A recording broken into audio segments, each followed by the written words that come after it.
Bago pa gani gianutan, tangkas na pud.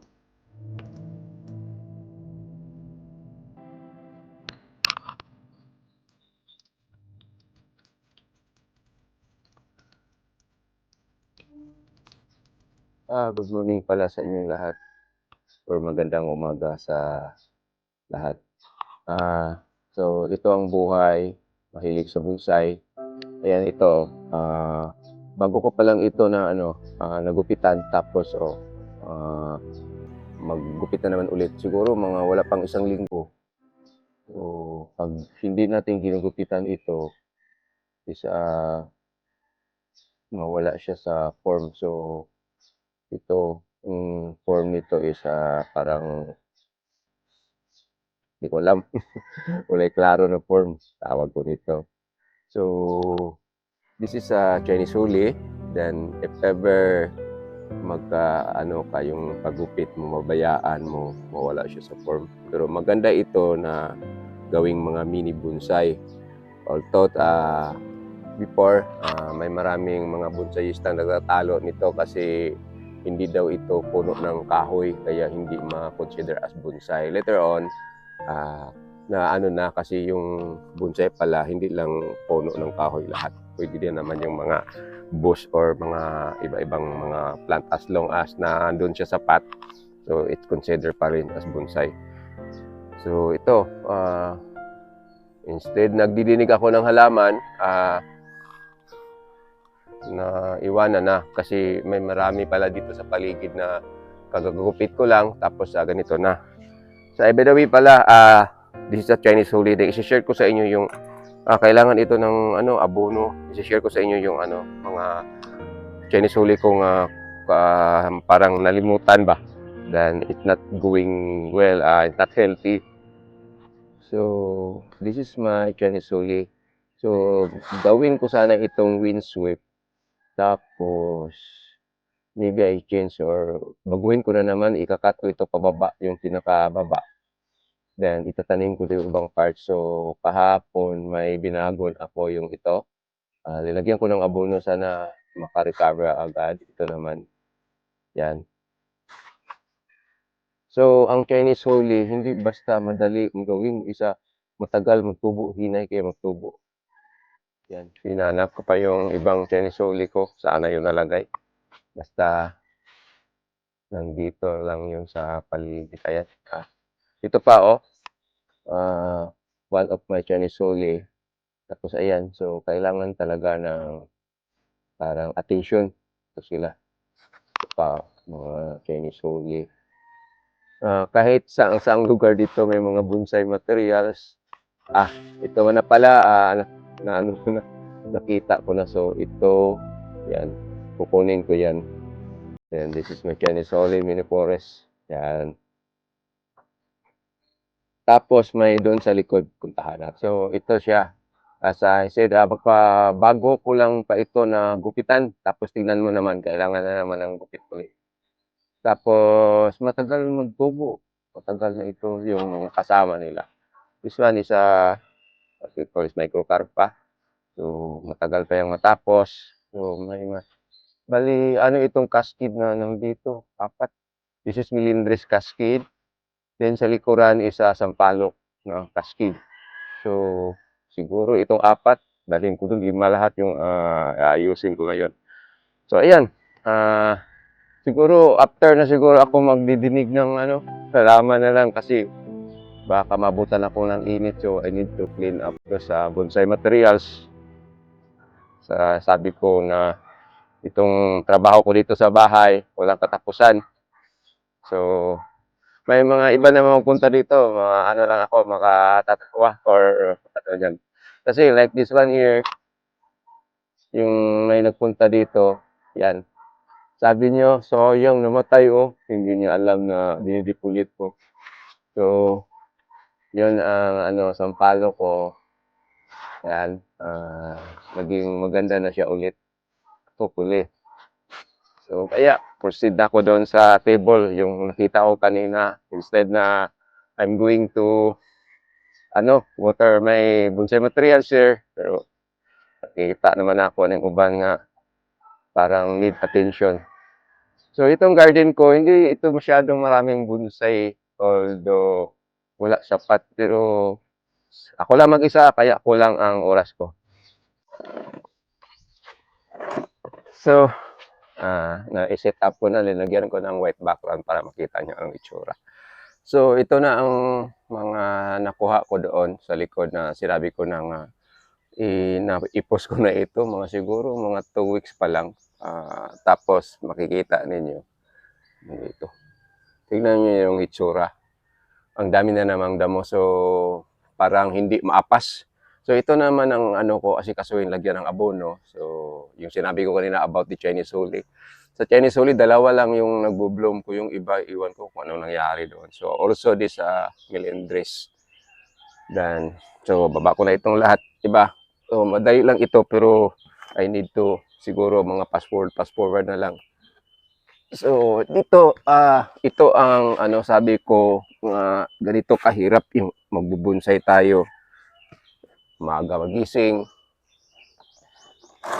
Tapos diyan na lang yan sa likod yung isa. So like this one here. Kita ko kanina.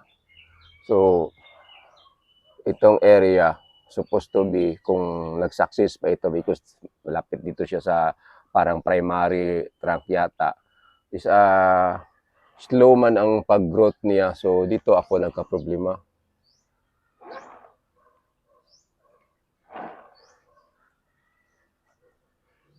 So hopefully maano ito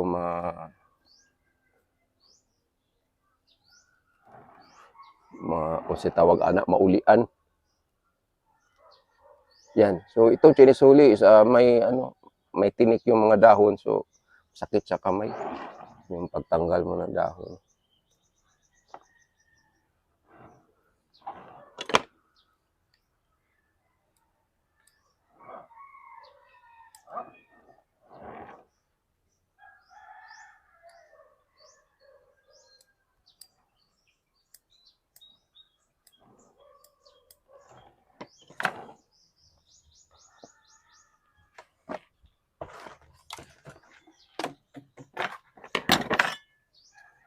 Abono.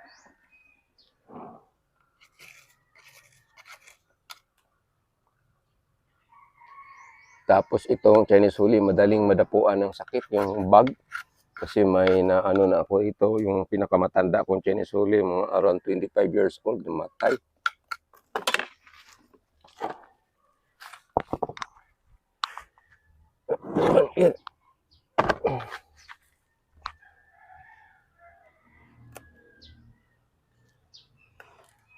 Yung sana yung gagawin ko ngayon, ang tawag yun, yung dwarf jasmine o water plant ba yun, sabi nila. Tapos nakita ko man ito habang nagdidinig ako, so natuloy yung attention ko dito sa mga ito. So yun ang yung magpakapit ka ng bato. So ito is only a rag, is only a cloth. Binalot ko siya para yung root kumapit. Ayan yung root, ito yung root na ito, kumapal na. So after how many years or how many months, maging malaki na yung root, tanggalin na yung rag. Yan. So makikita mo may mga damo-damo dito, yung parang perm.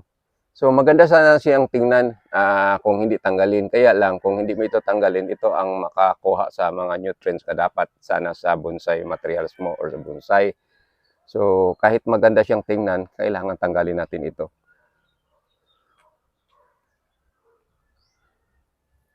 So I just hope na magandang tingnan sa video after ma-edit ko ito.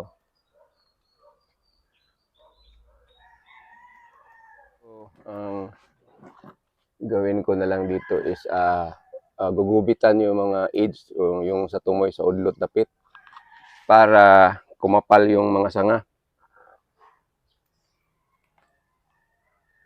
Then for mga siguro kung may extra mga wire na ako, I need to wire na itong mga maliit na sanga like this one, pag ganyan ko.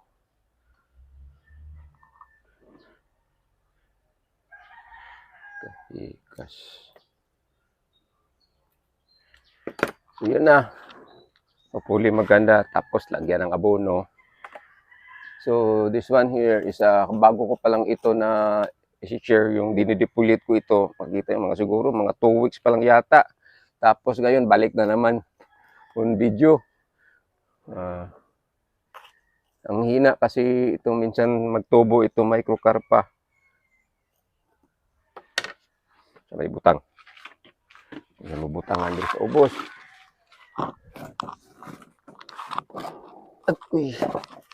At ito na naman tayo sa sampalok. As you can see, may mga yung sinabi ko before, may maraming mga sangang namamatay kasi sobrang liit niya, although matanda na siya. Yan. So, ang gawin ko dito is linisan na lang ito ng damo, lagyan ng abono, then hayaan o nang mag-wild siya ulit because yan. Nag-drop na sana yung mga manik, yung mga iring diri sa amo, yun ang makasira ng mga form niya. So, cascade tamarin, maliit. Mamaya na ito. Okay. Tapos hindi na ako kasi mataas na yung maibidyo ko. And also this one, melindres. So, need to trim. So, this is very gulang na siya. Yan. So, same pa rin. Up 10 na lang ito.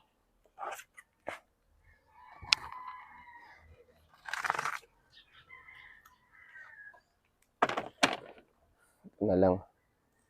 This is my Chinese Holy Cascade. So, saan ba itong front nito? Diyan. Parang nabaliktad. So, yun ang front.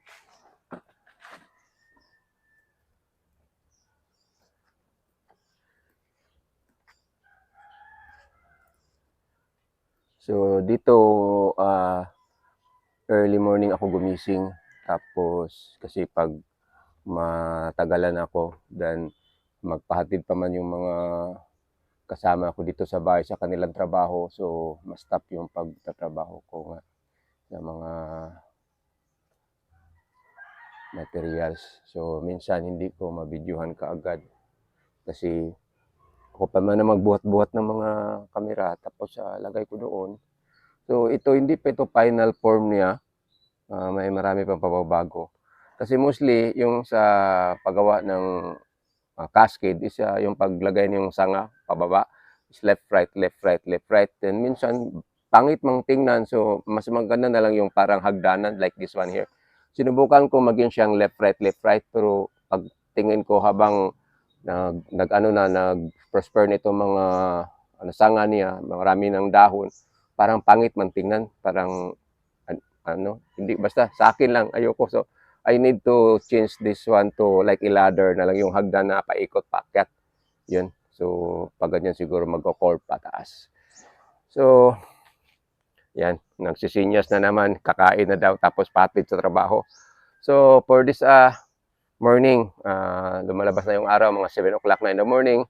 So, ito lang ang masishare ko for this morning with my, dalawang Chinese Holy, isang melindres, at saka sampalok, then microcarpa na mga cascade. So, mahilig ako sa paggawa ng cascade because madaling gawin ang cascade. Hindi tayo mahirapan sa paggawa. So, ang problema lang kung anong mga design kasi iba-ibang design yung paggawa ng cascade. So, once again, ito lang masishare ko sa iyo. Have a nice morning ahead of you. God bless you all. Bye-bye.